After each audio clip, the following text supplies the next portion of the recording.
Hello বন্ধুরা, আপনাদের সকলকে সম্পাকি কিচেনে স্বাগত। আজকের রেসিপি বাচ্চাদের খুবই পছন্দের একটা রেসিপি, পাস্তা রেসিপি। আপনারা সকলেই পাস্তা রেসিপি বাড়িতে বানান, কিন্তু আমি কিভাবে বানাচ্ছি সেটা আমি আপনাদের সঙ্গে শেয়ার করছি। ভিডিওটা যদি ইউটিউব থেকে দেখেন, চ্যানেলটি সাবস্ক্রাইব করে আমার পাশে থাকবেন আর লাইক কমেন্ট করতে ভুলবেন না। আর যদি ফেসবুক থেকে ভিডিওটা দেখেন তাহলে ফলো দিয়ে আমার পাশে থাকবেন। তবে চলুন আর কথা না বাড়িয়ে ভিডিওটা দেখে নেওয়া যাক। সবার প্রথমে আমি ওভেনে কড়াই বসিয়ে দিয়েছি। কড়াইয়ে হাফ লিটার জল নিয়েছি। জলটা উষ্ণ গরম হয়ে যাওয়ার পর আমি পাস্তাটা জলের মধ্যে অ্যাড করে দিলাম। পাস্তাটা সেদ্ধ করে নিতে হবে ভালোভাবে।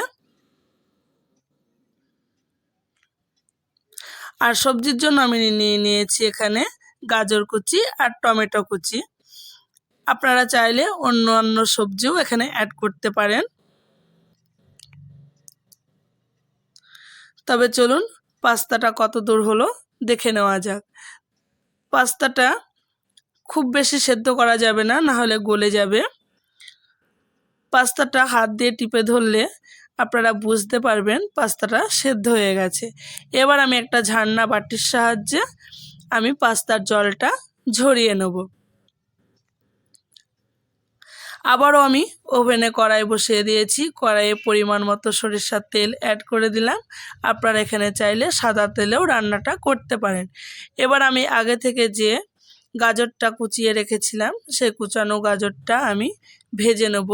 আর এই অবস্থায় গ্যাসের ফ্লেমটা একদম লো রাখবো।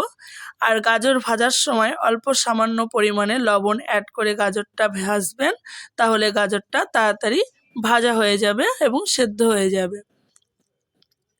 এবার আমি এখানে ঝালের জন্য দিয়ে দিলাম 4টে কাঁচা লঙ্কা চেরা। একটু সময় নিয়ে গাজরটা লাল লাল হওয়া পর্যন্ত ভেজে নিতে হবে। দেখুন বন্ধুরা, গাজরটা এখানে আমি ভেজে নিয়েছি। এবার আগে থেকে যে টমেটোটা আমি কুচিয়ে রেখেছিলাম সেই কুচনো টমেটোটা আমি অ্যাড করে দিলাম। একই সঙ্গে টমেটোটাও একইভাবে ভেজে নেব, নাহলে টমেটোর কাঁচা গন্ধ থেকে যাবে। টমেটোটা ভাজার পর আমি এখানে আগে থেকে জল ঝরানো পাস্তাটা আমি টমেটোর মধ্যে অ্যাড করে দিলাম।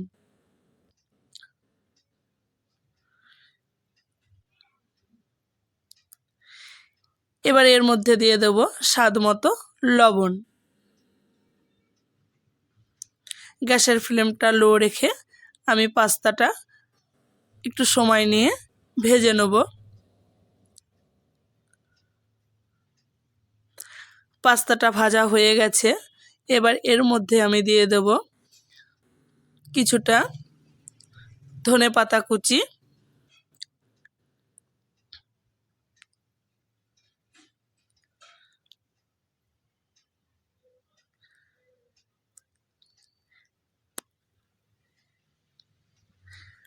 ধনেপাতা কুচিটা অ্যাড করে দিলাম।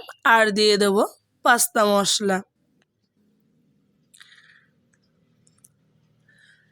আলতো হাতে একটু নেড়ে চেড়ে দেবো। পাস্তা রেসিপি একদম রেডি হয়ে গেছে। এবার গ্যাসের ফ্লেম অফ করে নামিয়ে গরম গরম সসের সঙ্গে পরিবেশন করব। ভিডিওটা যদি ভালো লেগে থাকে লাইক শেয়ার কমেন্ট অবশ্যই করবেন।